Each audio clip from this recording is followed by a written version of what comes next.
beleza? Aqui é o professor Fernando do canal História Fácil. E no vídeo de hoje, irei concluir com vocês o chamado período regencial.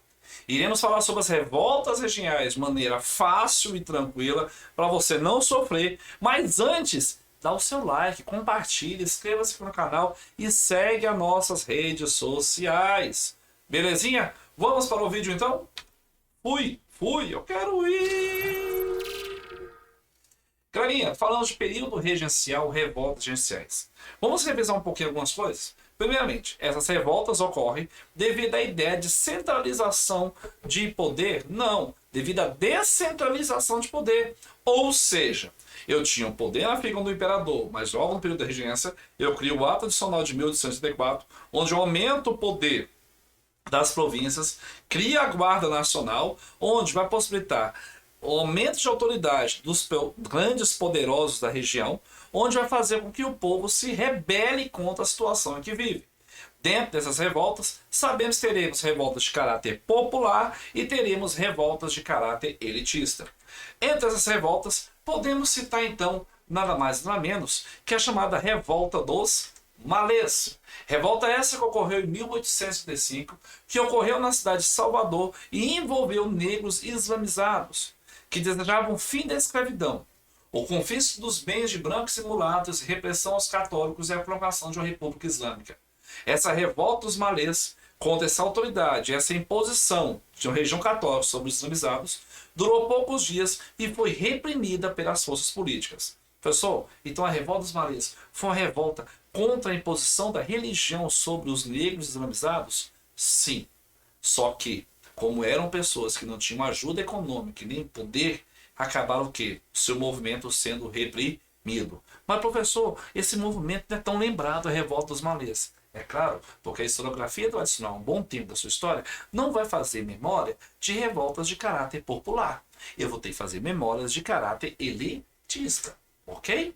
Uma outra revolta que podemos falar bem é a chamada Revolta dos Cabanos, mais conhecido como cabanagem, que dura 5 anos, entre 1835 a 1840. Ocorrida onde? No Pará, foi a mais popular de todas as rebeliões do período regencial. A revolta teve origem das agitações de cunho liberal lideradas por Batista Campos, entre as populações humildes da região. A indicação de um conservador para o governo da província precipitou todos os acontecimentos que vai levar à cabanagem. O movimento conheceu vários líderes, como Clemente Malcher, Eduardo Angelim e os irmãos Vinagre. A repressão foi violenta por parte do Estado, do governo regencial, e a pacificação custou quase a vida de quase 30 mil pessoas. Então, essa ideia que se falava antigamente da historiografia tradicional, que o Brasil é um país pacífico, não. O povo vai às ruas, o povo vai lutar sim por melhores condições de vida. E no caso aqui, os cabanos. Outro movimento comum é a chamada Sabinada, que foi de 1837 a 1868, durou menos de um ano, liderado pelo médico Sabino de Rocha Vieira, que pretendia proclamar uma república que vigoraria, mas até a maioridade do imperador, que é Dom Pedro. O movimento foi rapidamente o quê? Sufocado. Beleza? E aí nós temos o último grande movimento desse período, que é o movimento da chamada penúltimo, né? Então temos a Balaiada. A Balaiada é essa que vai durar de 1868 a 1841.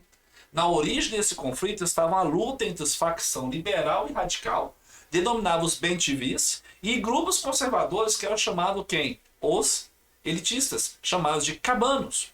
O nome Balaiada advém do apelido de uma série de seus líderes, Manuel Francisco dos Anjos, conhecido por razões de ofício como balaio, aquele que faz aqueles balaios, ok?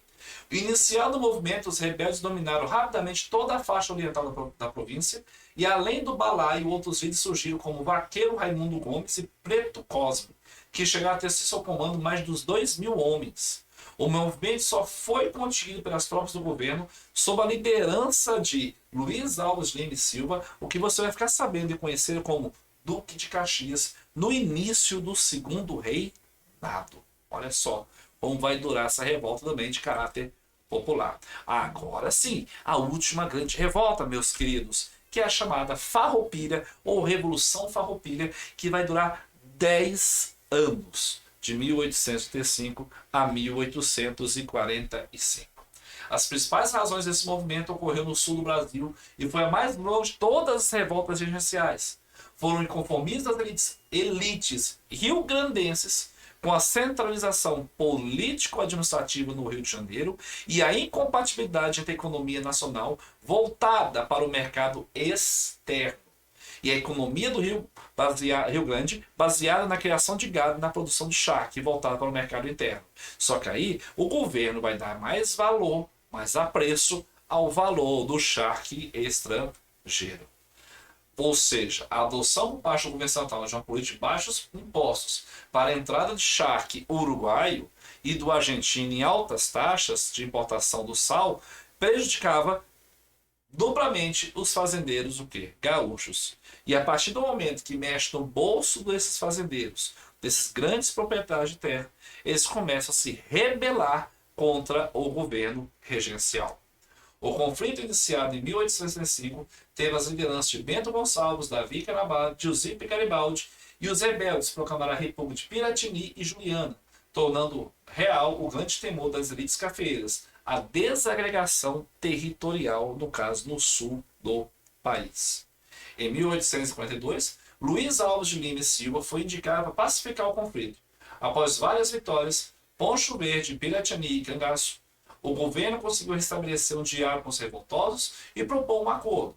E em 45 chegava ao fim a mais longa guerra civil da história do Brasil.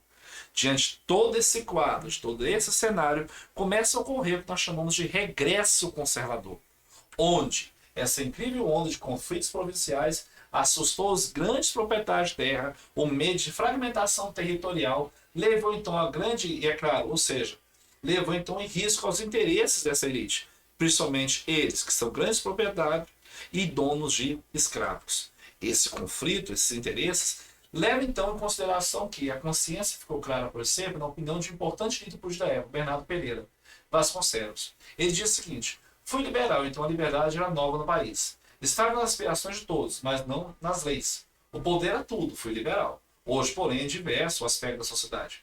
Os princípios democráticos tudo ganham e muito comprometeram. A sociedade que então corria risco pelo poder, corre risco pela desorganização e pela anarquia. E para evitar essa anarquia, eles vão começar a fazer um movimento de centralização. Diante disso, amplos setores da elite passaram a concentrar esforços para anular os dispositivos que ampliaram a autonomia provincial e assim garantir o controle sobre o país, evitando desagregação social e territorial. Para fechar o assunto, então, a lei de interpretação do ato adicional, que eu disse no vídeo anterior, vai ser criada em 1840. E esse dispositivo praticamente invalidava as medidas do ato adicional de 1864. A recriação do Conselho de Estado fortalecendo o poder central. E, por fim, a reforma do Código do Processo Criminal em 41, que anulava praticamente todos os dispositivos liberais de reforma feita durante o período da regência trina, subordinando a Justiça, a Polícia e a Guarda Nacional diretamente ao Ministro da Justiça. Com esse regresso conservador, podemos afirmar que faltava ainda mais uma imagem que deixasse bem claro que os tempos eram outros e que o poder central era importante: o imperador. Só que o imperador Dom Pedro não contava ainda com 18 anos. Formou-se então o que nós chamamos Clube da Maioridade, que reivindicou uma mudança de legislação para antecipar a posse do príncipe. Vencidos os obstáculos legais, em 1840, com 15 anos de idade, Dom Pedro II assume o trono brasileiro, se tornando imperador do Brasil. E aí as várias faces do imperador Dom Pedro II, dando início ao que nós chamamos de Segundo Reinado, que é assunto dos próximos vídeos de história do Brasil. Galerinha, se você gostou do vídeo, dá o seu like, compartilhe e inscreva-se no canal. Fui!